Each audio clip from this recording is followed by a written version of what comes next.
Hello everyone, welcome to the GeoEcologist. I am Dr. Krishnanand and you have been watching my videos on various topics related to economic geography of late.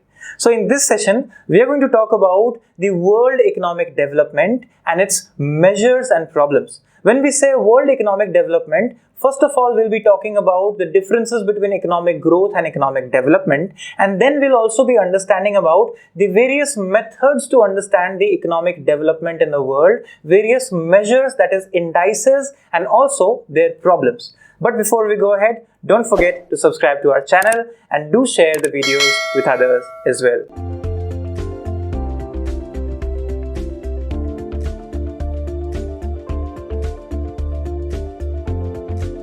So now let's learn about world economic development, measurement and problems. Now understand first thing that world economic development is not uniform. The basic idea behind this topic is that it is a non-uniform sector, right? So here the growth and development, both the aspects of economy that we say, is not uniform everywhere. That's why we have this particular spatial pattern that emerges on the globe that we also learned in the previous lecture on Introduction to Economic Geography.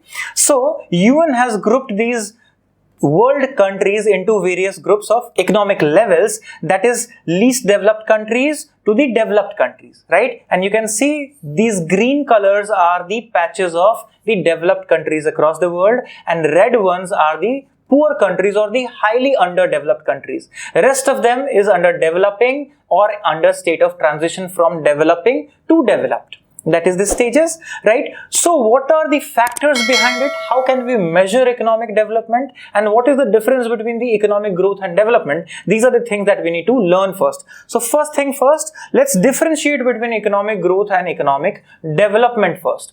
So economic growth indicates quantitative improvement basically. When we say growth, it is in terms of majorly into quantitative factor, right, in economic progress of a country. While if we talk about economic development, it's not just in numerics or it's not just in quantity. It's also about qualitative improvement of the economic progress of a country, isn't it? That's one major aspect that is a difference. Then it shows growth in national income and per capita income over time, while it shows only a sustained increase in national and per capita income, but also qualitative changes alongside that. That is what development means, right? So country may grow but may not develop. That is one statement that clearly demarcates growth from development, right? So economic development includes notion of economic growth, right? But as well as what we have is the quality of it, right? So economic growth is equal to size of output. That is a quantitative concept. But what about economic development? It is size of output plus social welfare. That is where quality comes into the picture, right? So growth is concerned with increase in economy's output, right? And also sometimes growth can be negative. But what about development? Development is only talking about progress. It's talking about positive movement. There is no negative development. There can be fallout of the developmental processes, but development itself means going up, right? But growth can also be negative if we say, right? It can fluctuate. That's important here. Then comes the next one, that is growth relates to gradual increase in one of the components of GDP, that is consumption, government spending, investment, net exports, right? But what about development? It relates to capital indexes, decrease in inequality figures, structural changes in the economy and several others. Then it refers to increase in real output of goods and services, while it implies changes in income, saving, investment and progressive changes in socio-economic structure of the society, right? That's important. Now, one more thing here, clear cut, is quantitative increase in real GDP, while it is qualitative, it means here HDI, here gender related index, GDI, here poverty index, right? And also infant mortality and literacy rate. All these factors matter for economic development, right? But for economic growth, only real GDP is what we take into consideration, right? Brings quantitative changes in economy. So growth is about largely quantitative changes in economy, but qualitative and quantitative, both the changes in economy, if you want, it's economic development. So what we say, economic development also has the growth concept inclusive of it, right? So if you observe, it is a normative concept of development, right? Which has lots of norms, values, ethics, together with what we say is quantity. But it is essentially what we say is a narrower concept, right? So these are certain differences between growth and development, and you can keep adding many more points to it, right? But why did we learn it? Because we are talking about measures of economic development. So we need to be very clear about how to understand economic development first and differentiate with growth. Now when we have differentiated and we know that it's a normative concept, it's not just quantity but also a little quality part of it.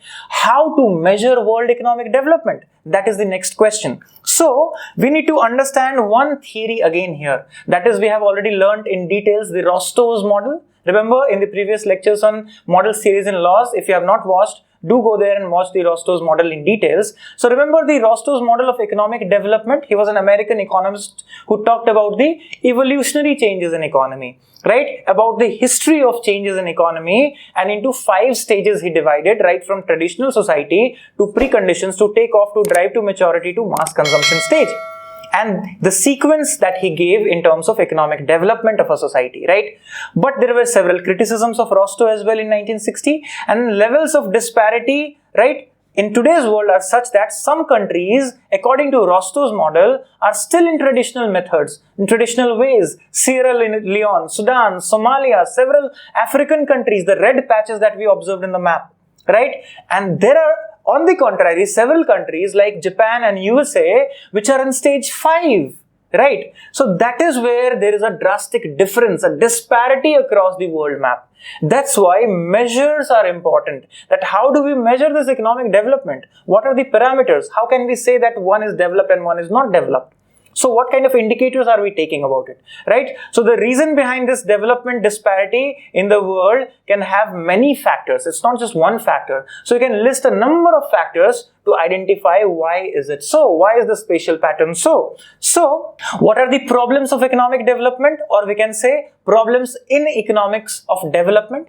Remember, historical problems, demographic problems, environmental problems, political instability, that we say economical problems, and technology or innovative, right? These are the challenges, if we say, for that matter, right? These are the factors that takes care of what will be the levels of development in a particular country. So these are the 6 factors that we say here, right? So problems or factors, if you want to learn in detail, let's understand that physical factors, or what we say is essentially geographical factors or natural factors like climate, temperature, rainfall. This has to do with development in terms of economy as well. So for example, you'll see extreme climatic conditions where in African nations they are not developed well, while conducive climatic areas are well developed in USA, if you observe, right? So that is one aspect. Not that only climate is determining, but definitely it has an impact. Then relief structure and topography. For example, acute steep slopes or mountainous areas have lesser development, rather than plains have more development, if you observe. Then soil fertility and land capability and productivity. This also varies from place to place, right? It is a locational aspect. For example, prairies are more developed while sub-Saharan Africa is completely underdeveloped till now, isn't it? This is where geographical factors or physical factors play an important role. Coming to the other aspects of physical part, that is drainage and hydrology. Definitely, you see Nile Valley is a great example. That is a developed valley while others are all underdeveloped around it, right? Accessibility and location also matters. For example, Singapore, Mumbai, Rotterdam, these are all port cities. They have accessibility across the world because of their location. So this is geographical advantage again. Natural resource availability, definitely it's one of the major factors. In India, we have all the iron and steel plants, initially all located in the Chotanagpur region itself because of minerals, which we have learned through Weber's industrial location theory as well. So that is the modern outlook that we see, is that resources are somewhere else, and due to networks, they are flowing and coming to somewhere else, right? But natural resources are the key parameters for the development of a nation in today's world as well, right? So that's where geography determines. Then comes historical factors. Historical factors are essential in terms of what we know is how the history has shaped a particular location, a country for that matter, right? So Chennai was developed by British, and Chennai still is one of the India's greatest metropolis. So it has a historical reason. Delhi has a historical reason. Kolkata has a historical reason, being the first capital city established by British, right? Mumbai for that matter. So all 4 metropolis in India, and similarly other places in the world as well, where development took place through history. Historical factors are very important. Then demographic factors, that is population. So what are the factors of demography? Mortality rate, sex ratio, dependency ratio, wage rate, employment, right? And several others. In today's world, aging population and youth population are major demographic factors that are determining the world, right? So environmental factors are the next one, which is also part of geographical factor. For example, flood, drought, climate change, ozone depletion, and several other areas where these kind of natural calamities keep happening, where they are affected by climatic hazards. That also determines the economy.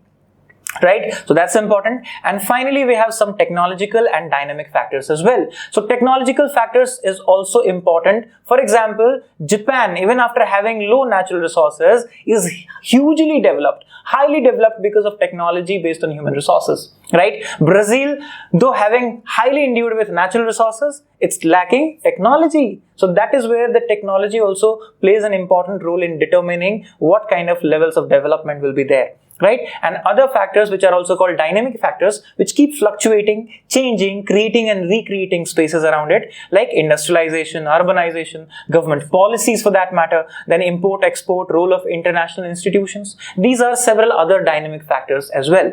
So these are the factors which may become problem or challenges at the same time, right? That's where it is important to understand these major factors as the driving factors for economic development. Then, what is economic factor itself? If you observe, it includes distribution of resources, availability of financial institutions, and availability of credit facilities, etc. Right? This is purely economic factors. In a country's development, it's essential, right? So where you have special economic zones, there all these factors are taken care of, right?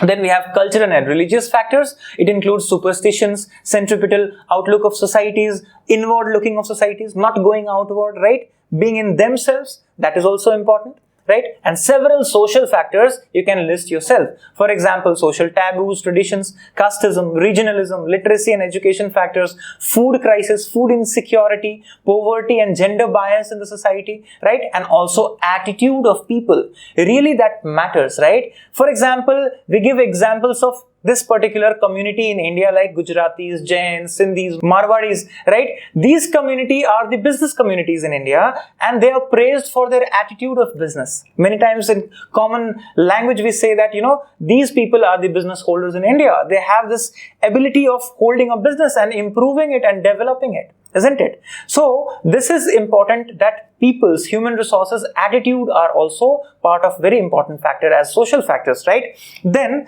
measurement is the next aspect that we need to know. Right? So how do we measure this economic development? Through what indicators? So if you observe this flow diagram, the measurement of economies is given here under quantitative tool and qualitative tool.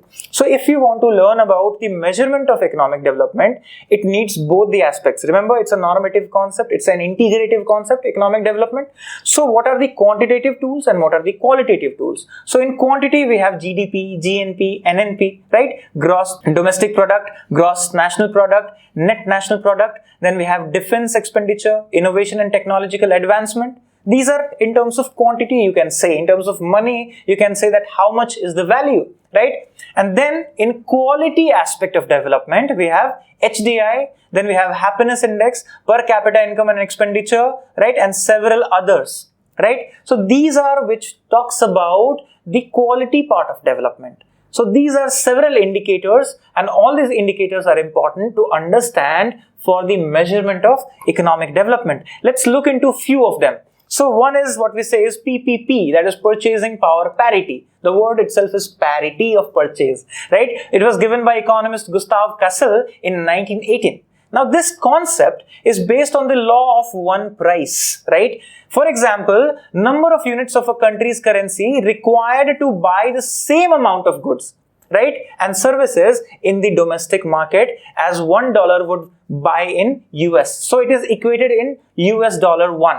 Right? So for example, if we spend rupees 30 for purchasing the same amount of any particular goods or service in India and it costs $1 in USA, it means $1 is equated with 30 rupees. And that is where purchasing power parity is there. And that's where international market functions on it. So this is important. Then what we observe is PQLI, which is Physical Quality of Life Index. We talked in HDI lecture as well about it, right? Morris's work in 1970s, which talks about important indicators related to life expectancy, basic literacy rate, and infant mortality rate. He incorporated all of them together in this Physical Quality of Life Index. An essential component of human development, as he said, is equity, sustainability, productivity, and empowerment, which is essential for all human development.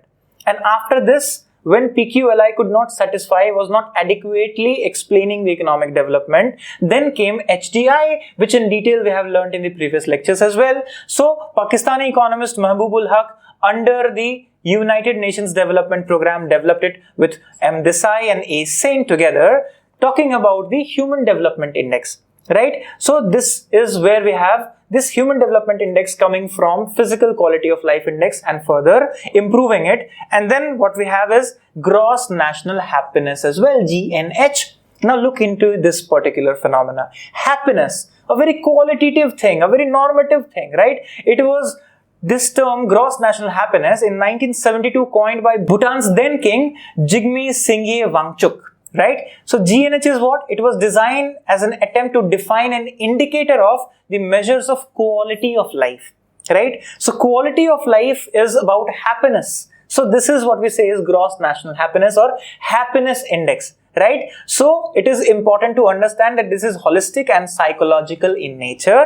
And second generation gross national happiness concept was further devised by Med Jones in 2006.